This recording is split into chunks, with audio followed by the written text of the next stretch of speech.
From the Detroit Free Press, I'm Robin Chan with today's Voice Briefing. It's Wednesday, December 10th, 2025.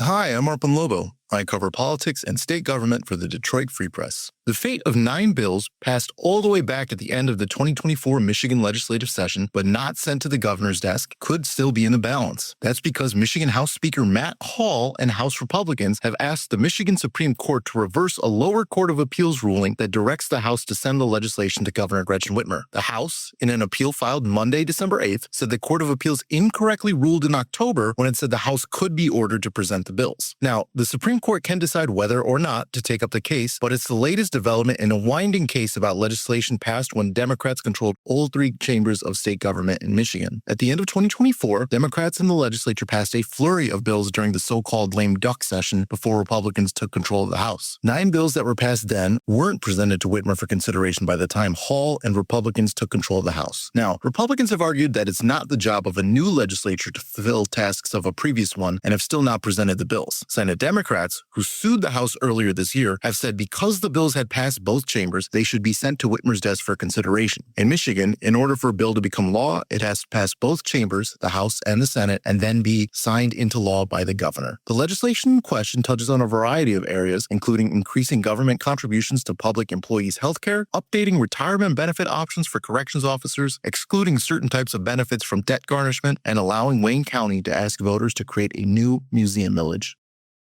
I'm Sue Salaski, Detroit Free Press food and restaurant writer. As the holidays approach, making Christmas cookies may be on your list of things to do, but it's easy to get overwhelmed and run out of time. That's when Cookie Walks can help. They're an easy way to get a variety of cookies and other tasty baked treats all in one place. Cookie Walks in Metro Detroit are coming up fast. Most are at churches and feature a huge assortment of cookies made by an army of parishioners and volunteers. At Cookie Walks, held mostly to benefit churches and community projects, organizers hand out containers or boxes, and visitors walk around tables filled with cookies and other treats and make their own selections. Choosing your own means you can customize your holiday cookie assortment. But before you go, you should know that Cookie Walks have set hours and you should arrive early because most of the goodies sell out really fast. Most cookies, unless noted, are sold by the pound. Customers are typically given a box or container to fill with cookies with in-use tongs or plastic gloves provided. You'll find a list of upcoming Cookie Walks at freep.com.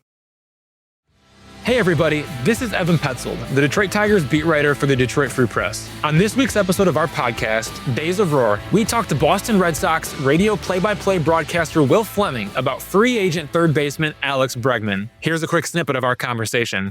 A little bit of background there. The Tigers like Alex Bregman as a player, and we know that because the Tigers offered 6 years, $171.5 million last offseason before Bregman signed with the Boston Red Sox. But as I've reported, the Tigers' interest is lukewarm so far this offseason. Here's what that means. The Tigers are monitoring the situation, keeping him on their board, on their radar, but they're not aggressively pursuing him right now. What was it like for you getting to know him throughout the 2025 season? We all know what he can do on the field, but what was it like getting to know him behind the scenes? Alex Cora knew him better than most people, and he said to the organization, and he really kind of pushed it across the finish line with some other people saying, we need this man, this leader, this veteran. You know, I think a lot of times in our business, that saying gets oversold and overhyped, not with this guy. And the best part about Bregman is that he meshes with the manager, he meshes with the young up-and-coming superstar players that the Red Sox do have, and he also is a great mentor to, you know, the kind of the role players. Alex Bregman is everything that every general manager should want and does want from a major league ball player. He just